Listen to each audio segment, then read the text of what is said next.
from Washington, I always say, because people online who are watching may not know where we are, but we're at the Council on Foreign Relations in Washington. Welcome to CFR, everyone. My name is Matt Goodman. I direct an initiative here at CFR called Real Econ, or Reimagining American Economic Leadership. We're doing a lot of reimagining these days, as you can imagine. And we're just delighted to be helping to bring to the table a really interesting group of people on a really interesting subject. Obviously, there's been a lot of news about China and trade these days, but a lot of the discussion's been around tariffs or export controls, or even when it gets to investment issues, it's been more focused on foreign direct investment for both directions, not as much on portfolio investment or investment in U.S. treasuries and other aspects of our investment. And the connections between all of that and the trade story, I think, is one that, while macroeconomists know about that, we don't talk about it in policy discussions in Washington. So my colleague Ben Steele and Alex Raskolnikov, who's online, I think, and they'll be introduced by the moderator, Rebecca, in a second, wrote a really provocative, interesting piece in Foreign Affairs in February about a sort of new way of thinking about this and a new set of proposals about how to deal with this set of issues. And so I commend that piece to you, but you're going to hear something about it here today. So with no further ado, other than to say this is on the record, so beware of that if you ask a question, but we hope you will ask questions. And I will, with no further ado, hand over to Rebecca Patterson, who's a senior fellow here at the Council on Foreign Relations, a well-known investor, macro analyst, and just a terrific colleague. And over to you, Rebecca. Thank you so much, Matt. And thanks, everyone, for being with us today in person and virtually. I think we have well over 100, maybe close to 150 folks online as well. It's great to be presiding over this discussion. We're going to be talking about countering China's trade practices with investment tax policy. It's a mouthful for you. And as Matt said, it is a fascinating time to be having this conversation when the focus is so squarely on trade policy, to think about how the U.S. engages with China. And just this morning, I had a 5:40 media interview.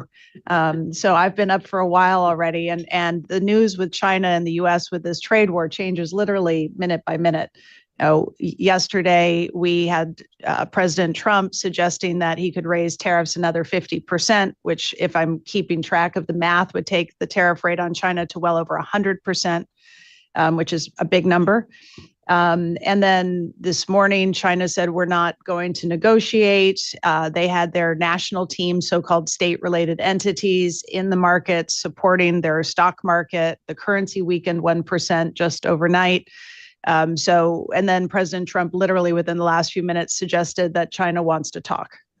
So I don't know what's true, but it is a dynamic situation, to say the least. And so I think it's incredibly important to be focusing on it because it matters not just for China's economy or the U.S. economy, but the global economy and financial markets, as well as a lot of longer term issues around economic security and other types of national policies.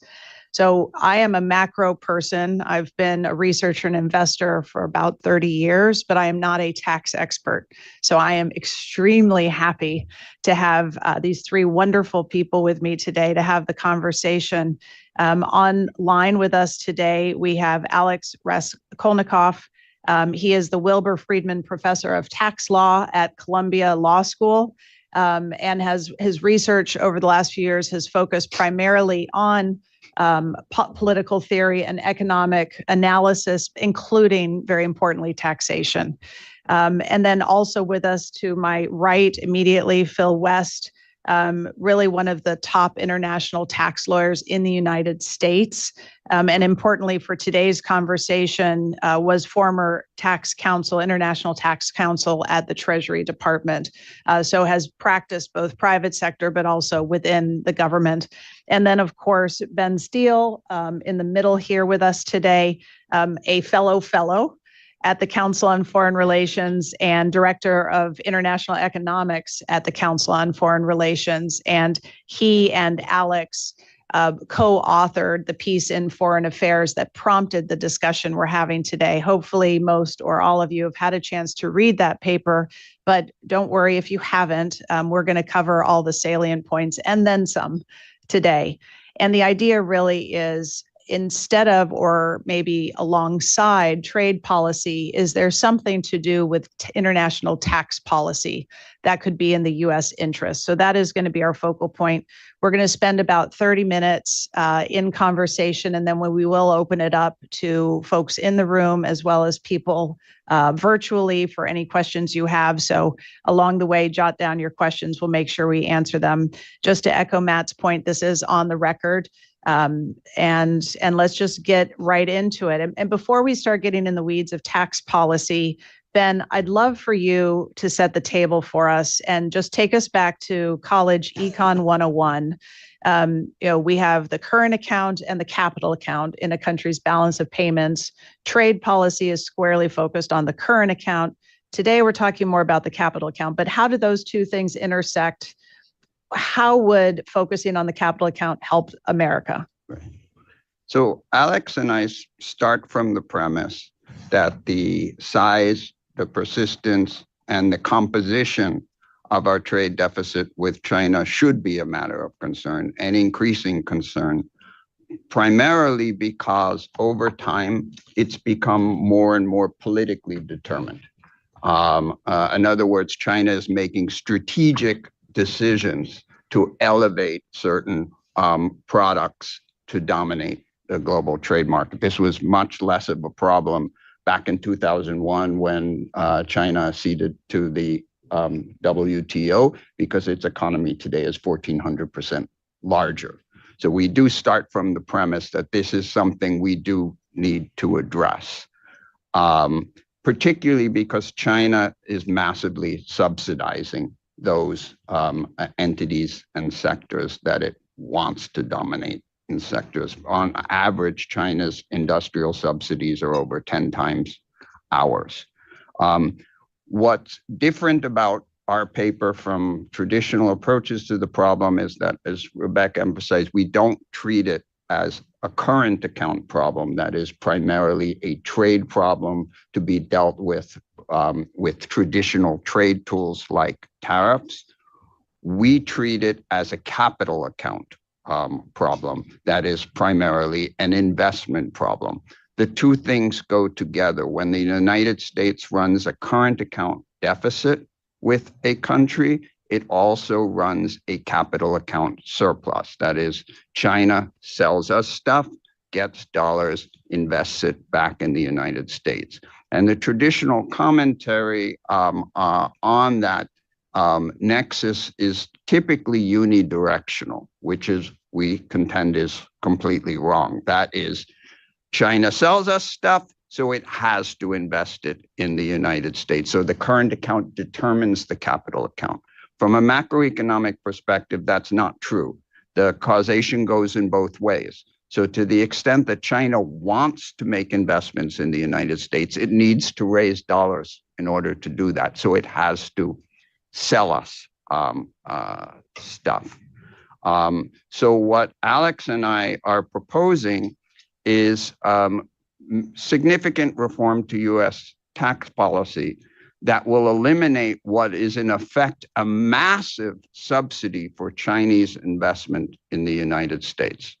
What do I mean by that? If any of you in this room were to, say, buy an IBM bond, the interest you would receive on that bond would be taxed at roughly 37%. Phil might correct me if I'm wrong by a few percent. But if China's massive sovereign wealth fund were to buy the very same bond, it would pay an interest rate of 0. That gives CIC, China's sovereign wealth fund, a massive incentive to buy that bond rather than you.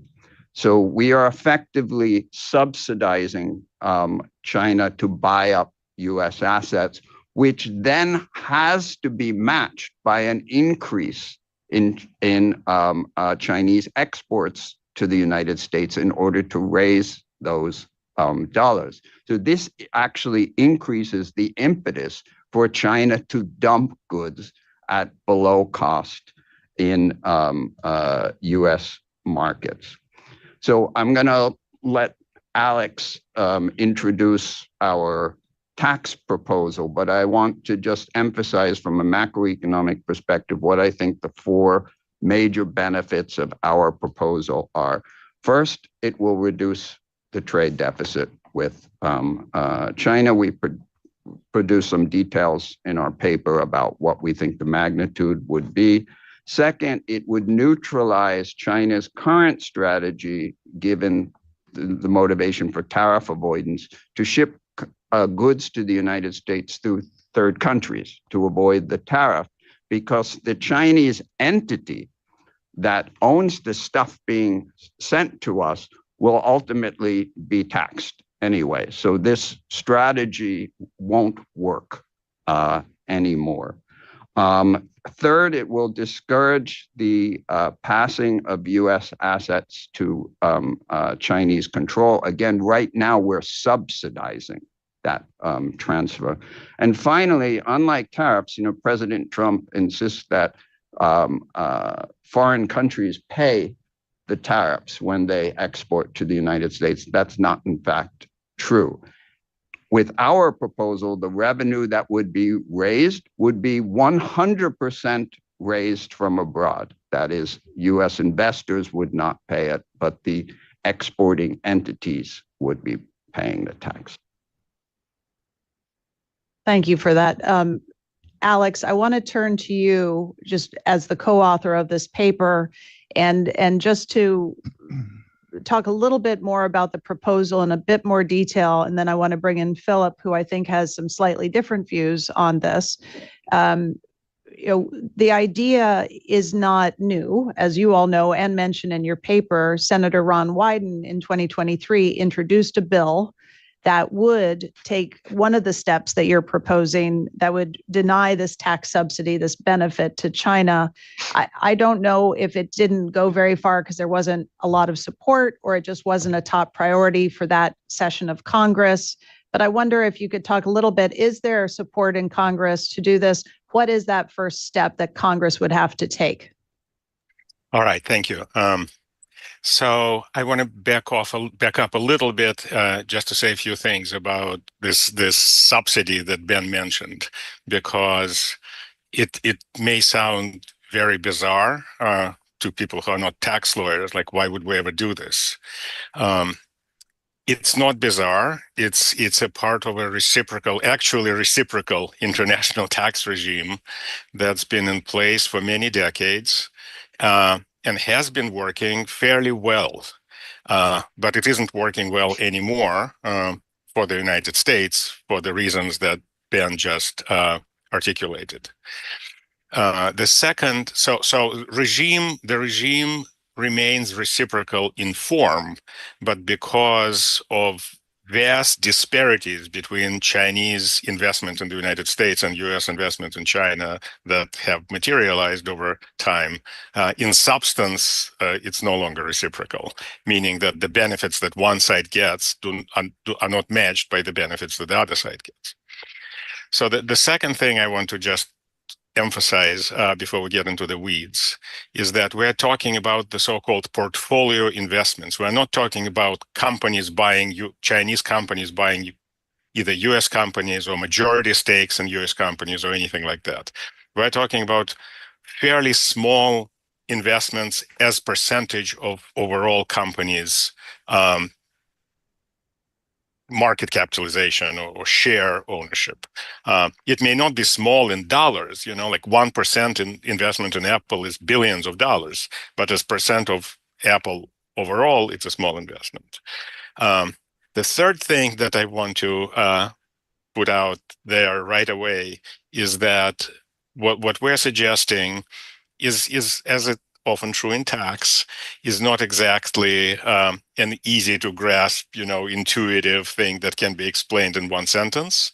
But at the same time, we think that it's worth thinking things through and trying to come up with a idea that would be, not cost-free, but we think much less harmful than things that can be explained in one sentence, like a 100% tariff on Chinese goods, or another proposal that is being discussed, at least in the policy circles, is capital controls. Like these are massively harmful things. So it's important to keep in mind that it may be worth getting into some weeds and understanding a few things if the cost is going to be smaller, even though clearly there's going to be costs.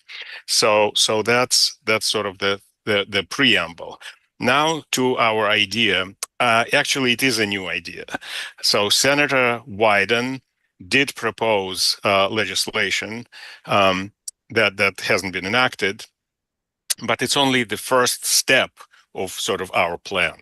And in fact, we think that even if it were enacted, it wouldn't do much, because there are other parts of the tax law that Chinese investors would easily take advantage of or use that would kind of make the Wyden's proposals on a standalone basis kind of not doing much. For example, the vast majority of Chinese investment in the United States is in U.S. Treasuries.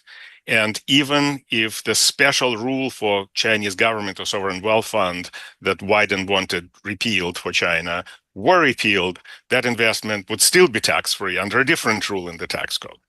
So what we have in mind is a series of steps that really is going to address the problem that Ben articulated, which is both Chinese government and Chinese sovereign wealth fund and major Chinese investors all pay either zero tax on their returns or lower tax, even if it's not zero, lower tax than U.S. investors.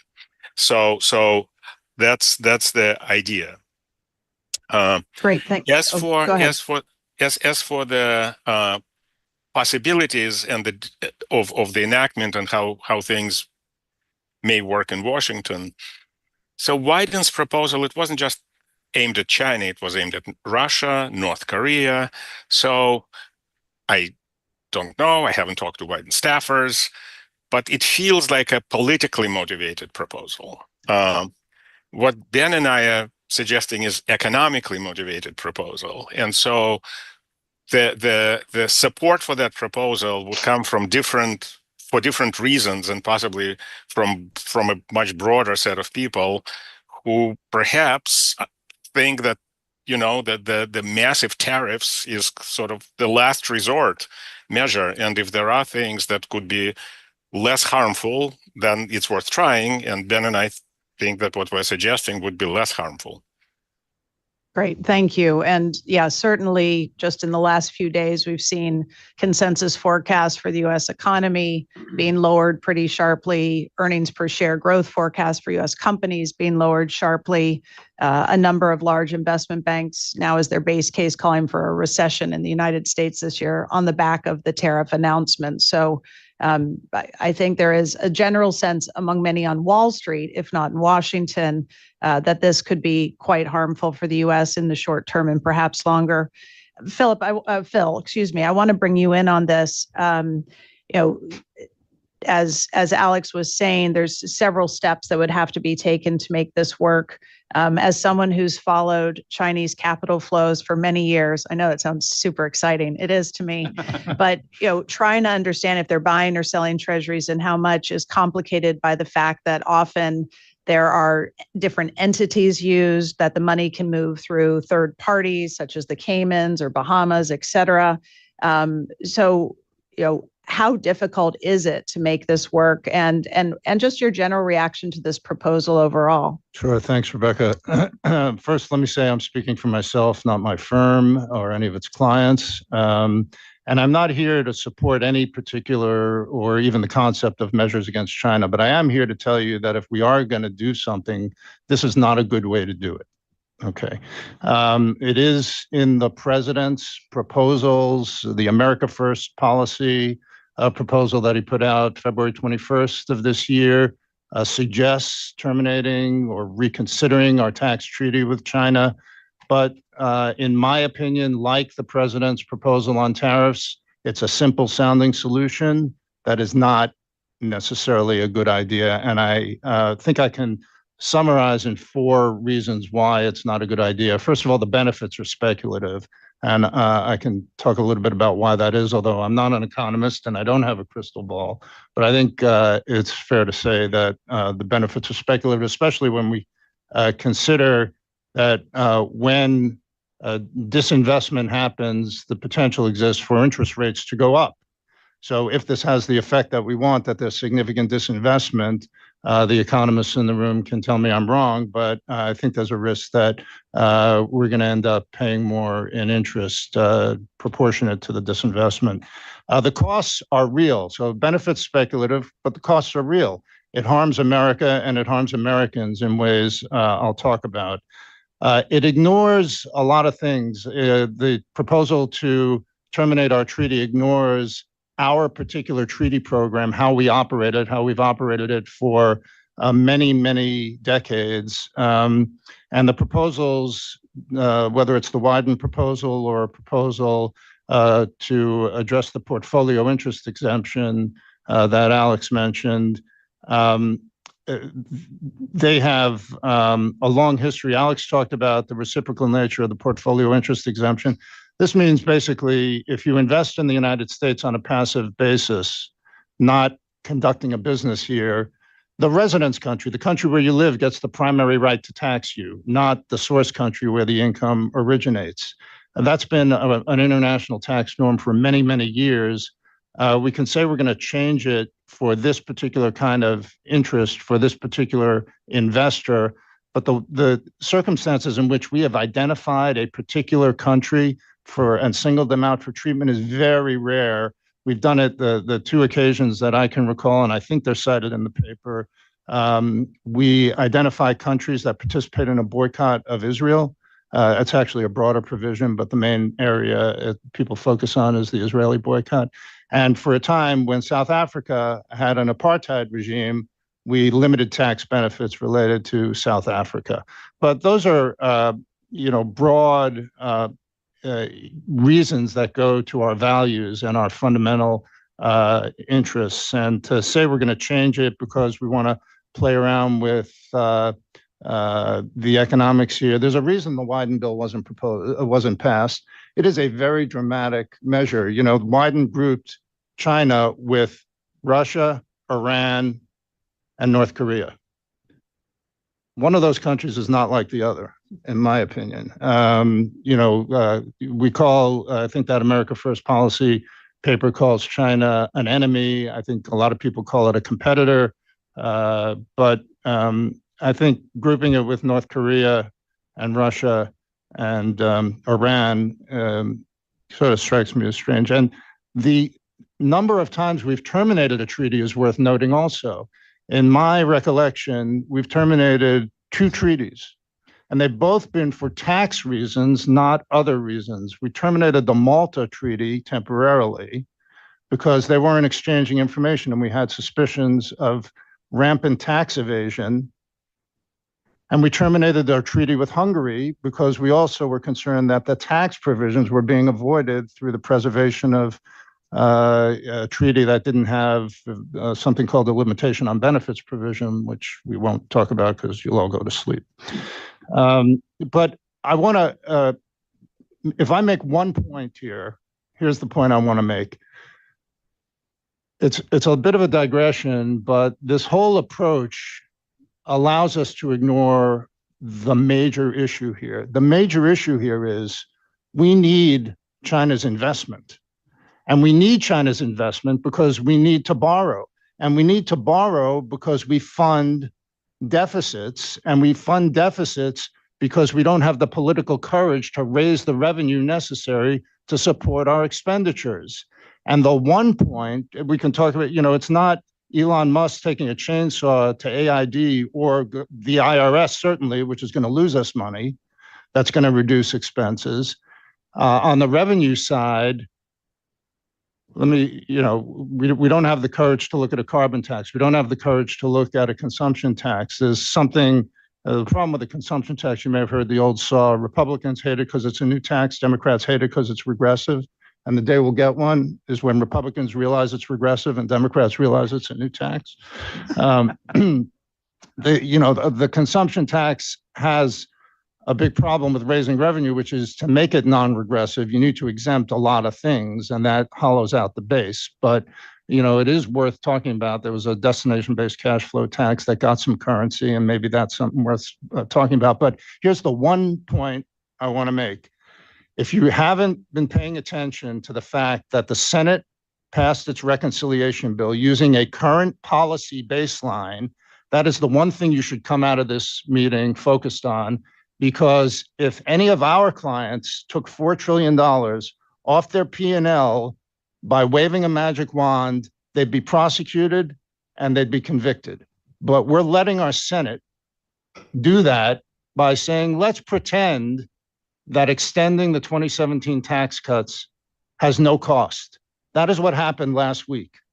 Everyone in this room, everyone in the country ought to be very, very concerned about that. When we face up to that, maybe we won't need China's lending to us. And there are a lot more things I can say, but let me stop there. Thank you. And for those of you who want to get in the weeds of current policy versus current law and what our deficit outlook is going to be, regardless of how the bill is written and passed, I'm in the process of organizing an event in early May.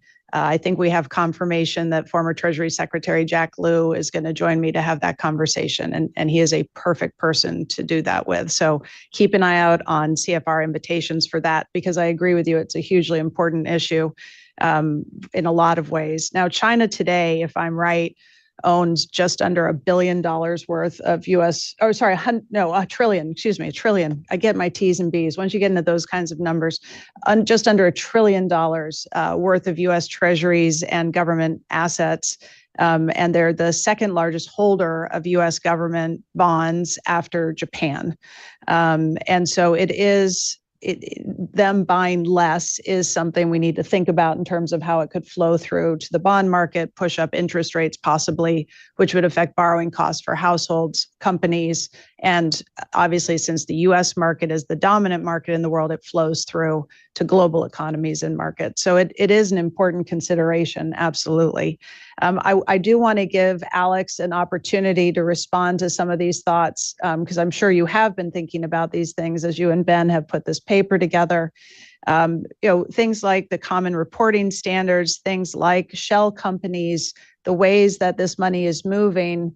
Are there other ways to get at it? If this is not the perfect solution, is it the best of the bad options we have?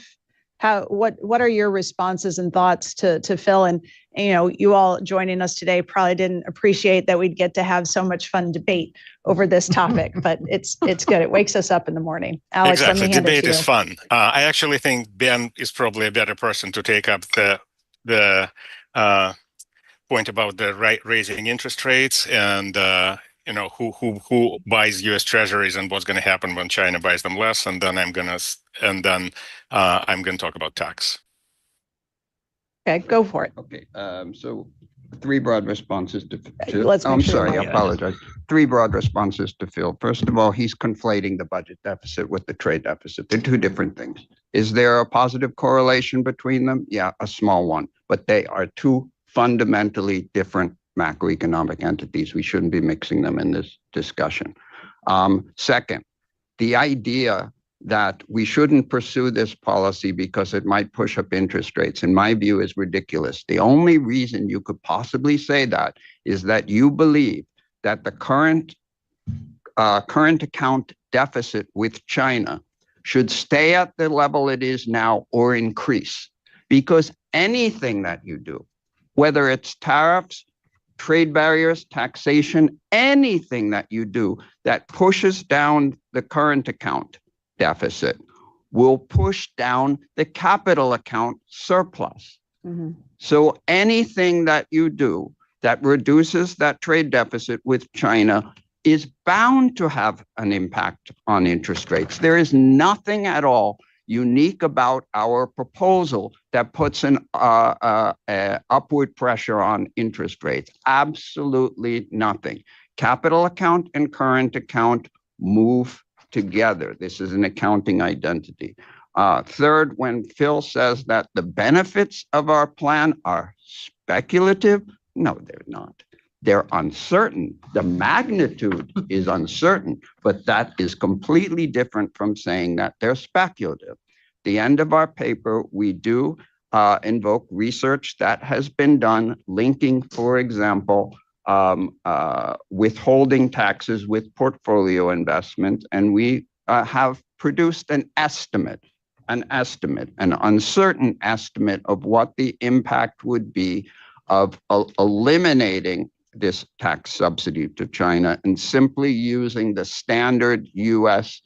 foreign investment tax withholding rate of 30%. And we believe that it would reduce the current account deficit with China by about 16%. That is not speculative, it's an uncertain number. Okay, on the tax side, I am going to mostly agree with factual statements that Phil made. We just disagree about the implications of those things. And in fact, when Ben and I started thinking about this, I had all the same reservations and concerns that Phil just expressed. We have a long-standing tax treaty program with tens and tens and dozens of countries. It is very unusual to single out one country the way we suggest. In fact, at first, I think this probably cannot be done.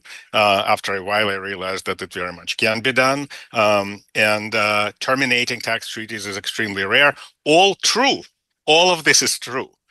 So in the normal times, I mean, Ben and I didn't write this paper 10 years ago, or even 5 years ago. In the normal times, this would be pretty extraordinary, what we're suggesting. When we're comparing this to alternatives, which is 50% or 100% tariffs or capital controls, our whole point is, look, we have this subsidy. Again, it's there for a reason. It's not crazy, but it is there. We have the subsidy, and eliminating the subsidy, while costly, is going to be less costly than either massive tariffs or capital controls. It can't be done simply, but it can be done. We walk through the sequence of steps. Some of them involve legislative changes. Some of them involve United States joining the common reporting standards that you mentioned, Rebecca, which is a good idea anyway, but is especially good in this case. Some of it will involve creating new withholding tax rules that are not there today. So it's not simple, but it can be done in one package. It's not inconceivable, and the results are exactly what Ben said. Yes, they are uncertain because nothing like this has been done before. So yes, there is uncertainty, but there are reasons to think that there will be a meaningful impact. So I'll stop there. Okay, I know Phil is dying to get in, but before he does, I want, for the benefit of this group, because I want to make sure people are educated if they are not tax experts already, common reporting standards. When I read the paper, it seemed like that is an obvious thing to do from someone with no deep knowledge of tax. How come it hasn't been done? Clearly, it's not easy or simple, or it would have been done. So I just want to understand why that is. Let Alex answer, and then Phil, I'm going to let you get in on that and other stuff. It hasn't been done because, putting aside the situation with China that we're talking about today, it is not in U.S. interests. It's not going to add, as some government agencies considered and decided, it's not going to add to what the information United States can collect, because United States pioneered the kind of thing that common reporting standards later came up to do, which is collecting information. For us, for the United States, is the information about U.S. investors abroad, U.S. investor accounts in foreign banks, and so on. And we have our own regime. And it was a great American idea to institute this regime called Foreign Account Tax Compliance Act, where we're already collecting this information. So we don't need this to learn more about Americans with foreign accounts. But if we want to know more about Chinese foreign accounts, then we need to join common reporting standards. So here's the irony. Do you know how we get that information? Through tax treaties. If we're not members of the Common Reporting Standard regime, we still can use our tax treaties for information exchange purposes. So I know some people think the less tax administration, the better, the smaller the IRS, the better, the less tax enforcement, the better. I think most thoughtful people don't think that. And our tax treaties, if we terminate a tax treaty with China, we're going to be less able to get and exchange information with China. That's one of the ways I said this harms Americans. Tax treaties do a lot of things besides reduce withholding tax rates. In fact, they're called conventions for the elimination of double taxation and the exchange of and tax cooperation or the exchange of information. They don't talk about in the title the reduction of withholding tax rates. They allow the elimination of double taxation. They facilitate dispute resolution. A lot of our firm's practice is working with companies that are subject to tax in two different countries.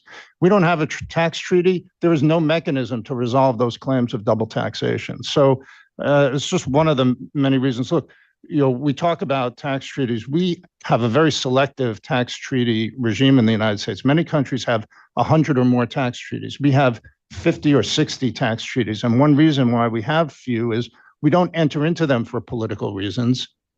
We don't enter into them as plums to give other countries when they come saying, it'd help us if we had a tax treaty with the United States.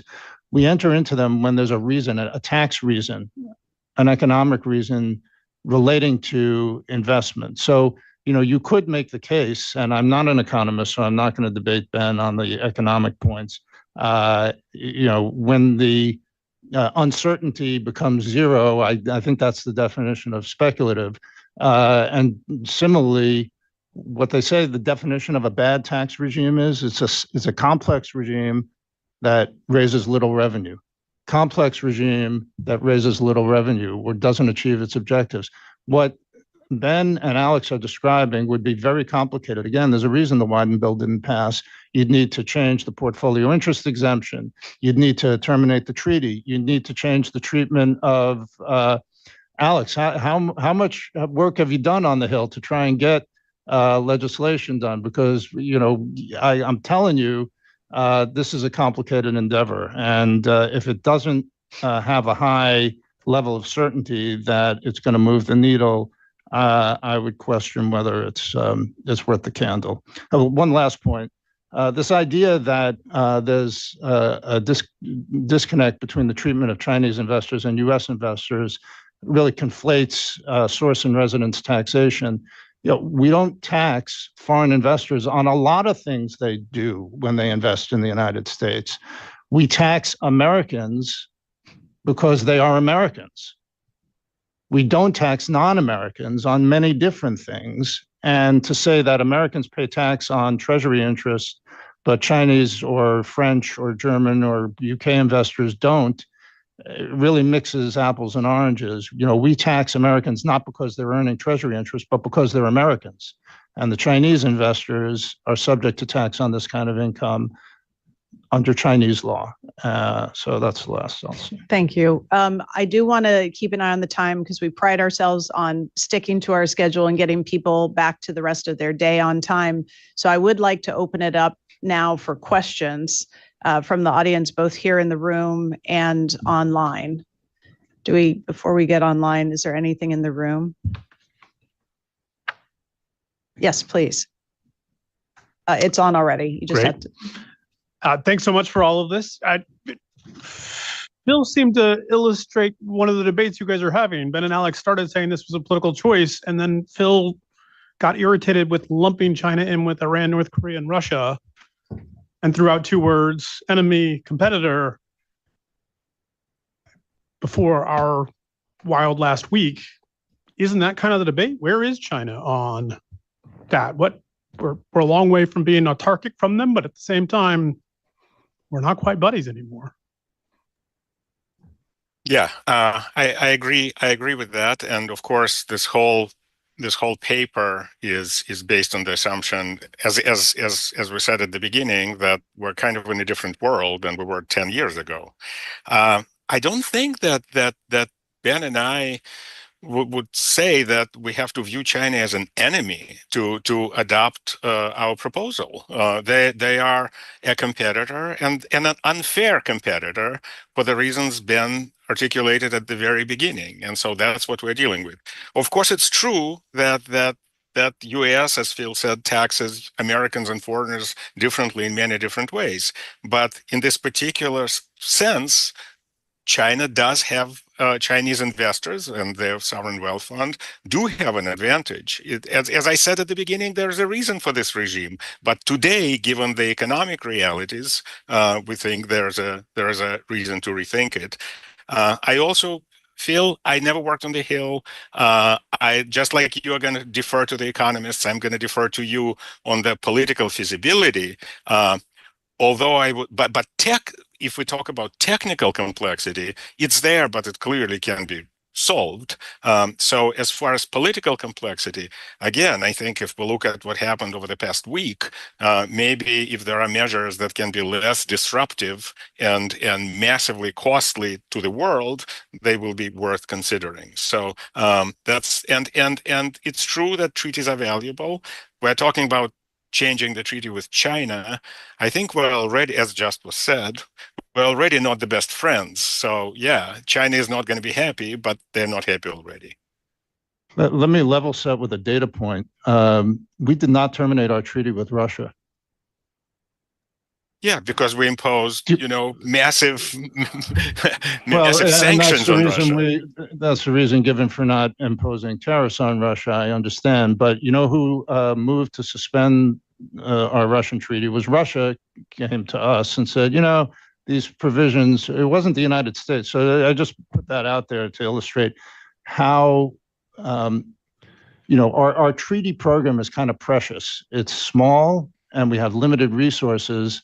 And I don't know how many of you focused on the fact that Senator Rand Paul has blocked every treaty for the last 10 years, every tax treaty for the last 10 years. We've gotten a few through by taking up floor time, but if we ever want to get another treaty and we start making our treaties depend on non-tax substantive, non-substantive tax reasons, whether we enter into them, whether we terminate them, whether we modify them.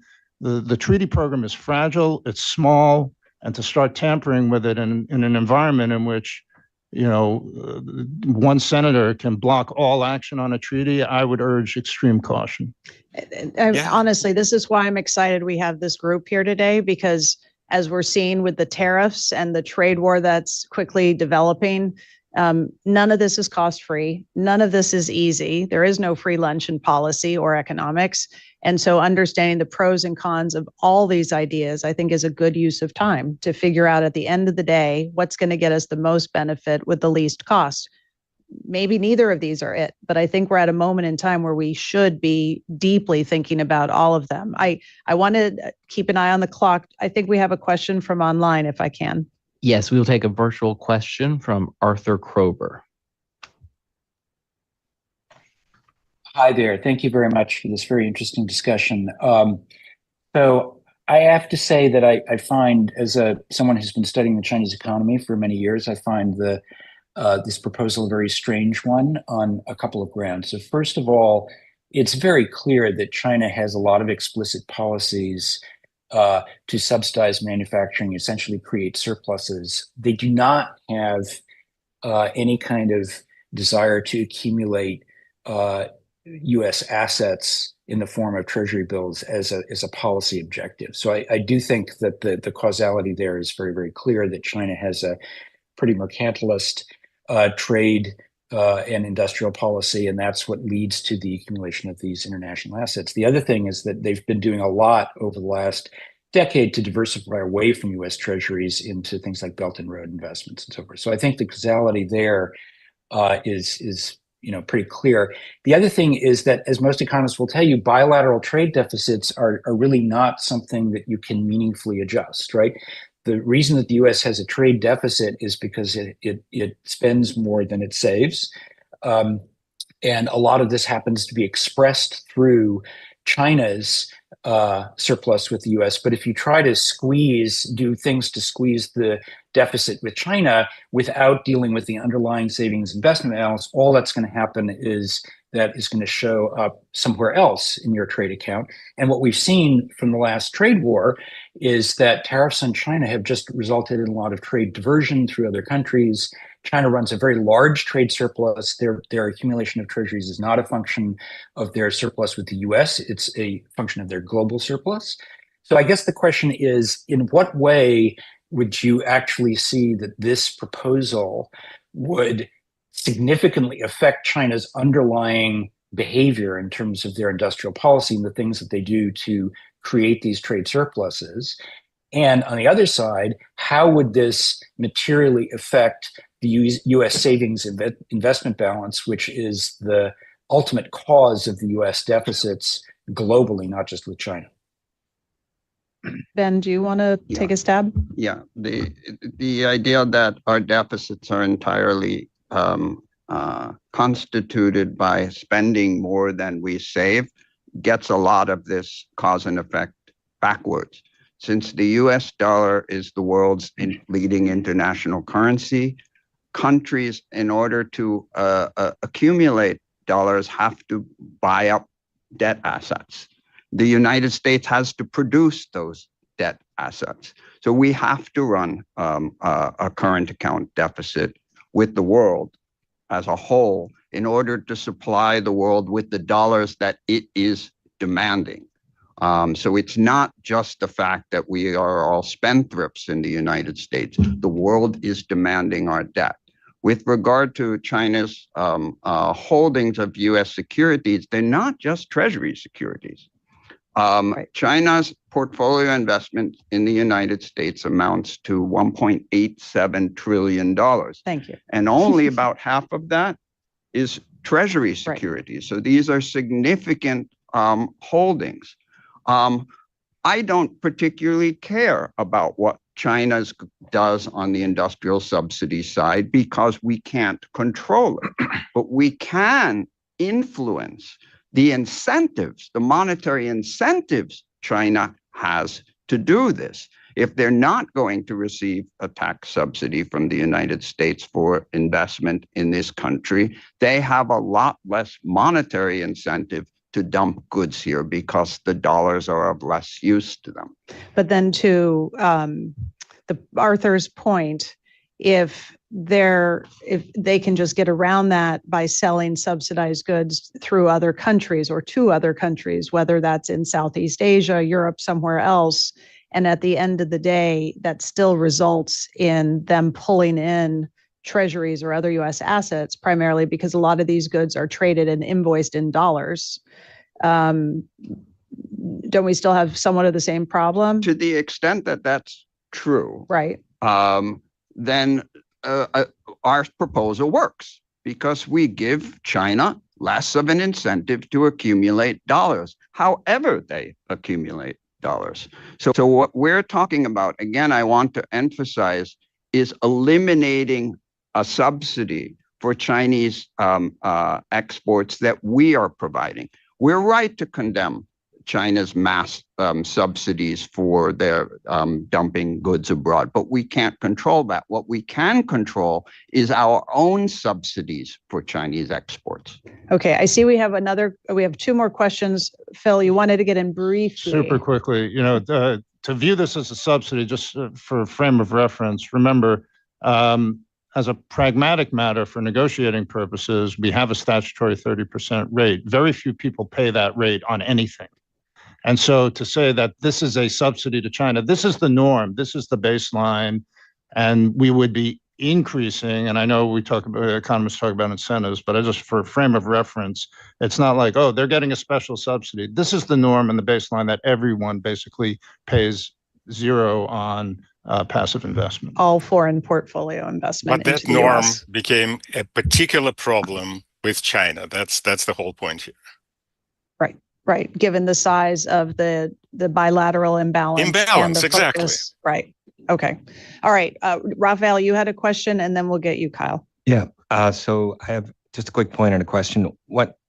If I'm understanding your argument, Phil, is that basically tax reform is very, very difficult, if not impossible, because what they're proposing is kind of a slice a fundamental. I think you have it right. They want to move to a territorial-based tax system in some ways. No, but wait, let me finish. But the premise is that A, it's hard, and B, what we need is a consumption or more revenue. So let me make the point on revenue. The revenue of the United States government to GDP has been the same for the last 70 years since the post-war period. It goes from about 16% to about 19%. It doesn't move.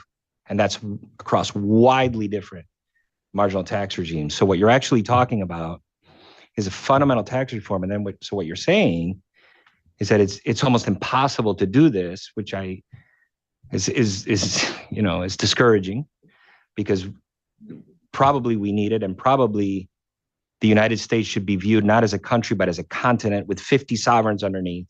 And so when we get into the point of, for example, fighting with the Europeans on VAT, it's not fair because Oregon has no sales tax and Florida has no income tax, and they're widely different, and they are sovereigns. So we really get into deep fundamental issues. I think this is a small slice, but you're getting at the right thing. But if you say that it's discouraging, then and it's hard to get it done on the Hill, then we have no hope.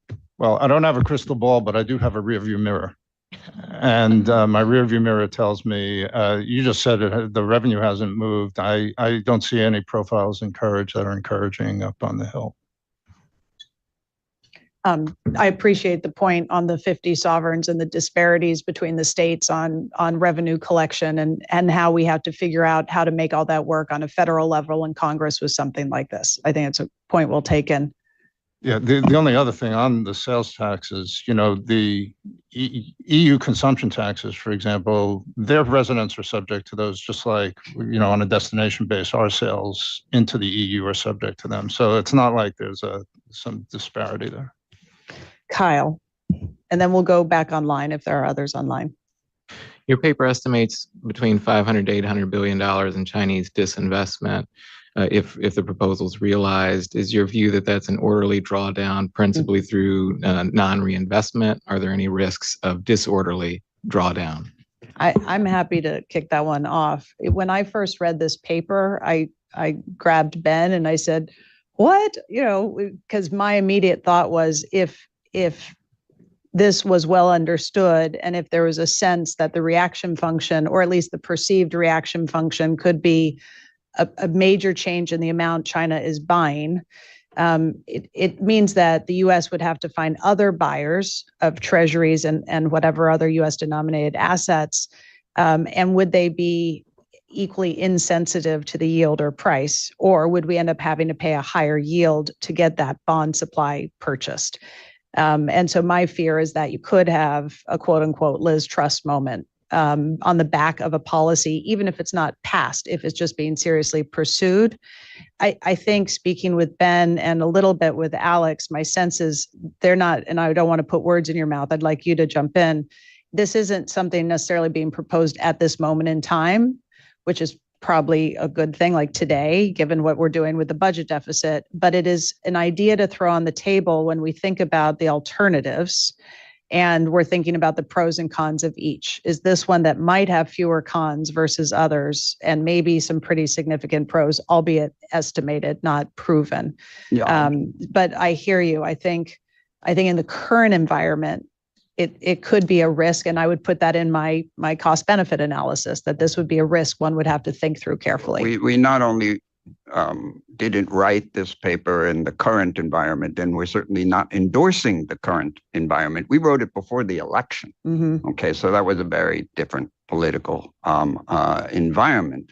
But if you want to look at a policy action that could have precisely the sort of effects that you fear, it's what we're doing right now. 100% tariffs on China will mechanically produce a massive drop in Chinese investment in the United States, again, because the current account deficit is a mirror image of the capital account surplus.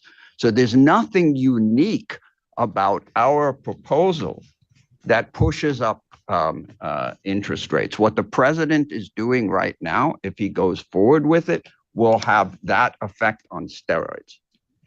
And what is Senate doing right now, and House may well follow along, is massively worse. Equating 4.6 trillion to zero that's what's going to get the bond market going and has the Liz Truss moment much more likely. So in the large scheme of things, this is relatively small.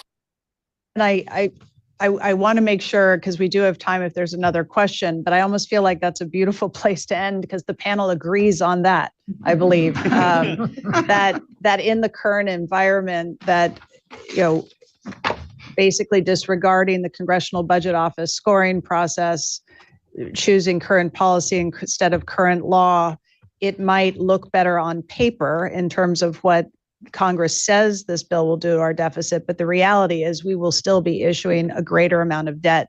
We will still have to find buyers for that debt. And if demand does not rise in line with supply, yields go up.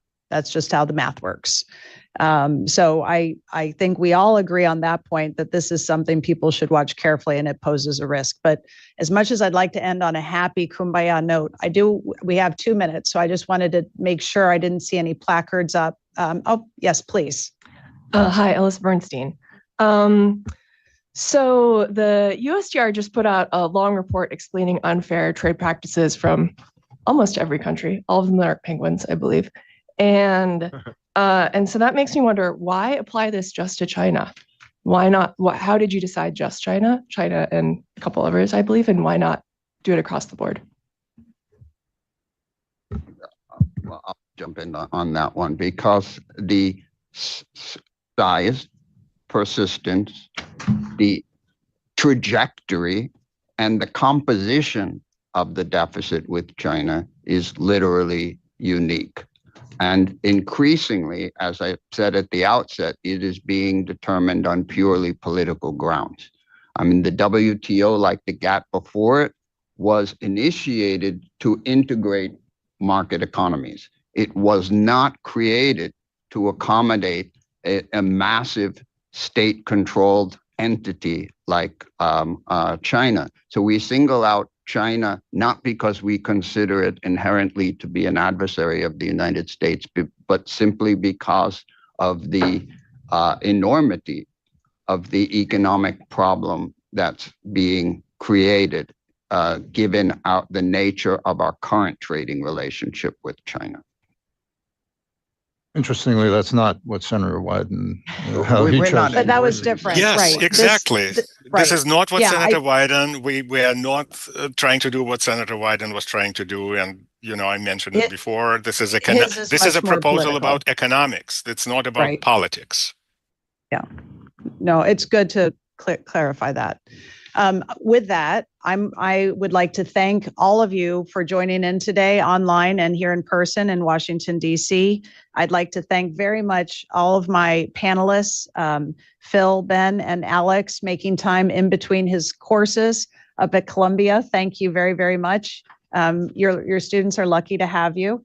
And we're lucky to have your research, and it's wonderful to be able to have these debates around an incredibly important topic. This recording will be put in as a transcript on CFR.org, so you can take a look at that if you want to review anything later on. But thank you so much for coming today. Appreciate your time. Thank you.